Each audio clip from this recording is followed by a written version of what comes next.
Assalamualaikum warahmatullahi wabarakatuh. Perkenalkan, nama saya Raul Gonzales. Saya dari lokal 10 Kegagalan 1 yang akan membahas tentang sebuah hadis yang berkaitan tentang guru dan ilmu. Sebelum membahas lebih dalam, saya akan membacakan ayatnya terlebih dahulu. A'udzu billahi minasyaitonir rajim. Bismillahirrahmanirrahim. Ataitu Safwan bin As-Salil Muradi faqala inni sami'tu Rasulullah sallallahu alaihi wasallam yaqulu ma min harijin kharaja min baitihi fi talabil ilmi illa wada'at lahul malaikatu ajnihataha ridon bima yasna. Artinya, dari Safwan bin As-Sal al-Muradi radhiyallahu anhu berkata, aku telah mendengar Nabi sallallahu alaihi wasallam bersabda, tiada orang yang keluar dari rumahnya dalam mencari ilmu, melainkan malaikat merendahkan sayapnya karena ridho dengan apa yang diperbuat. Hadis riwayat Ibnu Majah. Kandungan hadis ini yaitu menuntut ilmu diwajibkan atas orang laki-laki dan perempuan. Menuntut ilmu adalah suatu usaha yang dilakukan oleh seseorang untuk merubah tingkah laku dan perilaku ke arah yang lebih baik. Karena pada dasarnya ilmu menunjukkan jalan menuju kebenaran dan meninggalkan kebodohan. Mencari ilmu merupakan ibadah, maka perintah menuntut ilmu tidak dibedakan antara laki-laki dan perempuan. Orang yang berilmu berarti ia memiliki pengetahuan dasar, pemahaman, dan memiliki batasan tergantung pada keterbatasannya dalam mencari ilmu yang diperolehnya. Sebagaimana dijelaskan dalam matan hadis berikut ini yang berbunyi, Bismillahirrahmanirrahim. Wa innal malaikata la tada'ul ajnihata haridon li talibil ilm, yang artinya sesungguhnya malaikat meletakkan sayapnya sebagai tanda ridha pada penuntut ilmu. Hadis riwayat Abu Daud nomor 3641. Arti hadis tersebut, kata para ulama, para malaikat itu merendahkan diri di hadapan penuntut ilmu dan menaruh hormat padanya. Ada ulama pula yang mengungkapkan bahwa yang dimaksud adalah malaikat itu mendoakan para penuntut ilmu karena membentangkan sayap sama seperti membentangkan tangan untuk berdoa, sebab sayap burung adalah ibarat tangan pada kita. Hadis yang kedua yang berbunyi, Bismillahirrahmanirrahim. An Abi Ad-Darda qala sami'tu Rasulullah sallallahu alaihi wasallam yaqulu innahu la yastaghfiru lil alim min man fis samawati wa man fil ardi hatta hiyatani fil bahri, yang artinya, dari Abu Darda ia berkata, aku mendengar Rasulullah sallallahu alaihi wasallam bersabda, sesungguhnya akan memintakan ampun untuk seorang alim makhluk yang di langit dan di bumi, hingga ikan hiu di dasar laut. Hadis riwayat Ibnu Majah. Kandungan hadis ini yaitu dalam hadis yang diriwayatkan Ibnu Majah menjelaskan bahwa ulama adalah orang yang diberi Allah Subhanahu wa taala ilmu, kemudian ia memberikannya kepada manusia tanpa imbalan uang dan tidak membeli barang dengannya.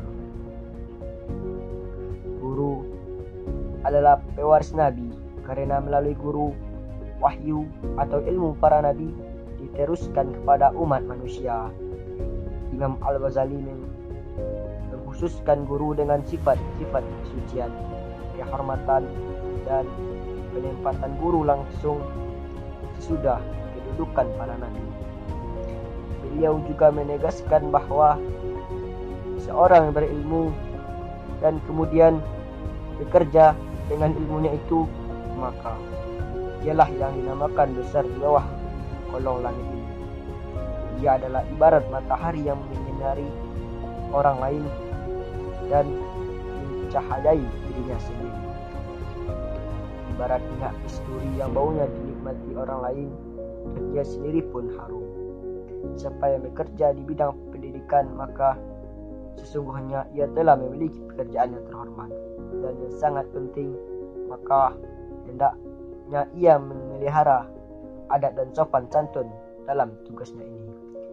Hadis tersebut juga menjelaskan sesungguhnya Allah Subhanahu wa taala, para malaikatnya, penghuni langit, penghuni bumi, hingga semut di liangnya dan hingga ikan paus di lautnya pasti mendoakan orang-orang yang mengajarkan kebaikan kepada manusia.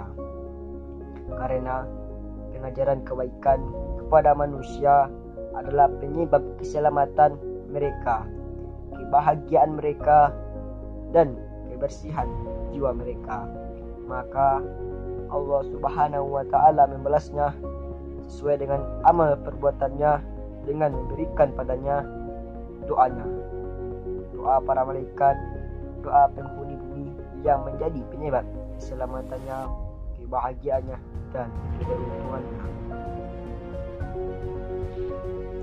Hadis di atas mempunyai makna bahwa Allah Subhanahu wa taala memerintahkan kepada makhluknya yang ada di langit dan bumi untuk memohonkan ampun kepada para hambanya yang menjadi pengajar dan para pencari ilmu, yang mana permohonan istighfar mereka adalah permohonan yang mustajabah.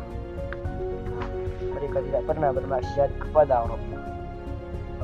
Disebutkan al-hittan dalam hadis di atas, dan dimaksud adalah binatang laut, yakni sebagai perwakilan binatang yang ada di bumi. Karena binatang laut jenisnya lebih banyak daripada jenis binatang daratan. Hadis yang ketiga yang berbunyi Bismillahirrahmanirrahim.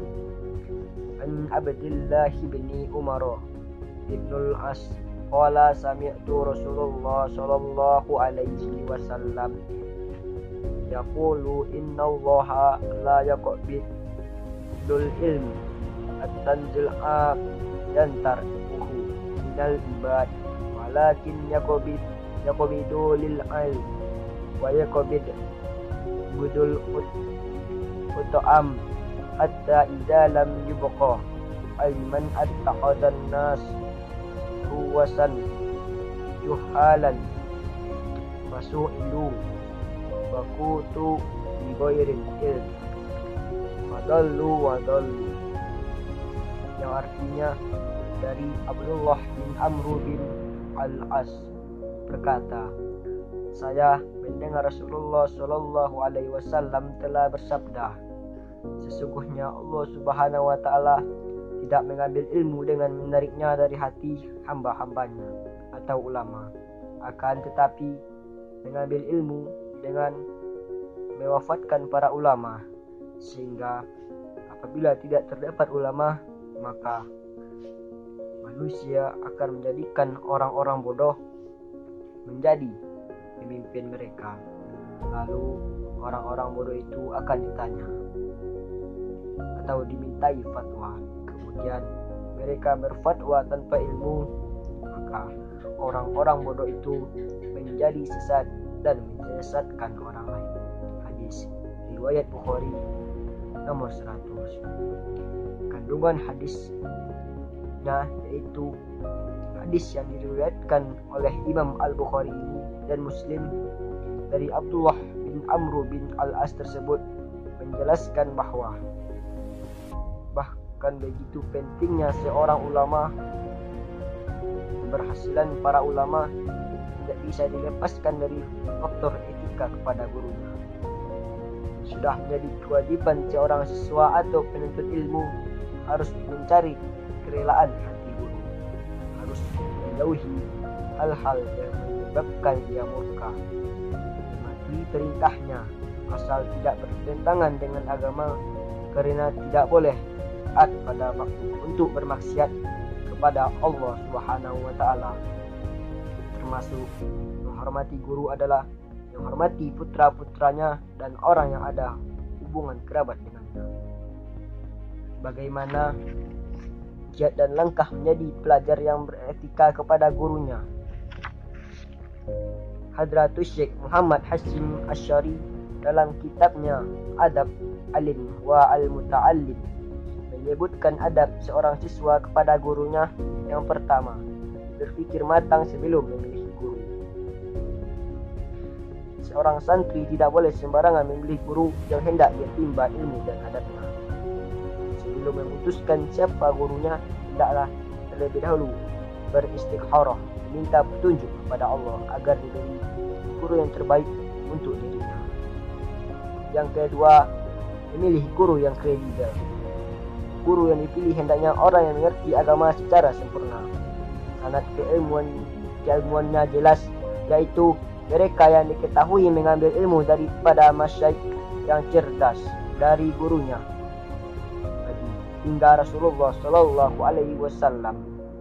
Yang ketiga, mematuhi segala perintah guru. Murid hendaknya adalah pribadi yang mentaati arahan gurunya, sam'an wa ta'atan, mendengar dan mematuhi apapun yang diarahkan gurunya. Yang keempat, memandang guru dengan pandangan memuliakan. Inilah salah satu cara yang lebih mendekatkan untuk mendapat ilmu yang bermanfaat. Siswa wajib memandang gurunya dengan penuh takzim. Tidak diperbolehkan bagi pelajar memandang remeh gurunya, merasa ia lebih pandai daripada gurunya. Santri tidaknya memiliki etikat yang baik terhadap gurunya, menganggap bahwa gurunya berada pada derajat kemuliaan. Dan yang terakhir, tidak melupakan jasa-jasa guru. Pelajar hendaknya mengenali hak gurunya, tidak melupakan jasanya, senantiasa mendoakannya baik saat masih hidup atau setelah meninggal dunia. Kemudian dalam hadis menjelaskan bahwa manusia akan menjadikan orang-orang bodoh menjadi pemimpin mereka. Artinya, kebodohan merupakan salah satu perkara yang amat dibenci oleh Rasulullah SAW, sebagaimana perkara yang lain seperti penyakit hati. Betapa kebodohan dapat menjadi sebuah pedang yang tajam, karena pada dasarnya kebodohan merupakan sifat yang amat disukai oleh iblis dan syaitan.